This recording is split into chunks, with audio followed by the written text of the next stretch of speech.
Salve ragazzi, benvenuti o bentornati su Miss TV, la mia personale rubrica in cui parliamo di serie TV.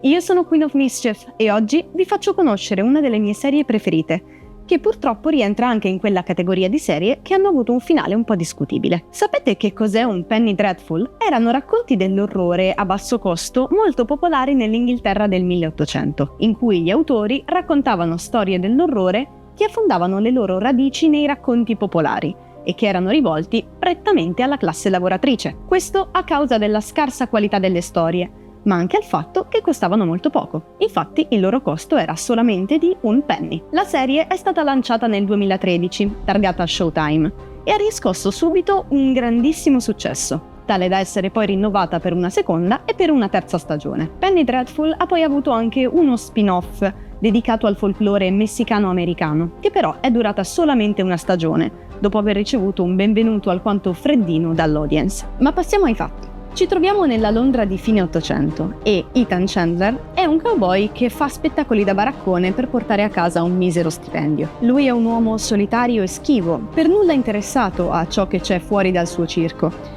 finché una donna misteriosa dai capelli scuri non va a fargli visita. Si chiama Vanessa Ives e ha un compito proprio adatto a un tiratore professionista come lui. Da quel momento in avanti, Ethan si trova invischiato in un mondo di delitti e orrore, un mondo sovrannaturale che va ben oltre tutte le sue aspettative. Penny Dreadful è un vortice di emozioni, di anelata tenerezza e graffiante paura. Un mondo in cui fidarsi è l'unica opzione, ma potrebbe anche essere la più grande condanna. La scrittura della serie alterna momenti lenti e malinconici a sequenze più serrate che vi terranno incollati al divano. Le interpretazioni sono magistrali.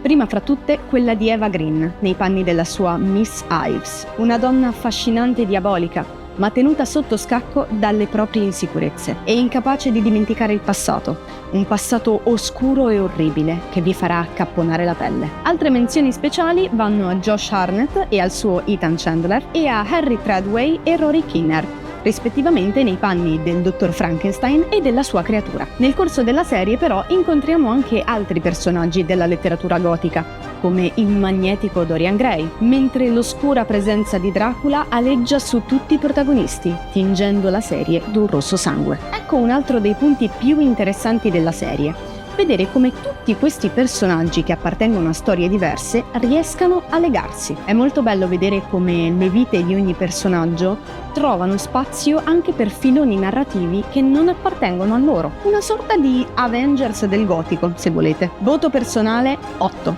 perché malgrado il finale affrettato, tutto il resto, dai dialoghi alle musiche, è impeccabile. Anche per oggi è tutto. Non dimenticate di seguirci su X, Twitch, Facebook, YouTube, Instagram e TikTok. Un saluto a tutti dalla vostra Queen of Mischief e fatemi sapere quanto vi è piaciuta questa serie nei commenti, dopo aver messo mi piace, ovvio. Ciao ragazzi!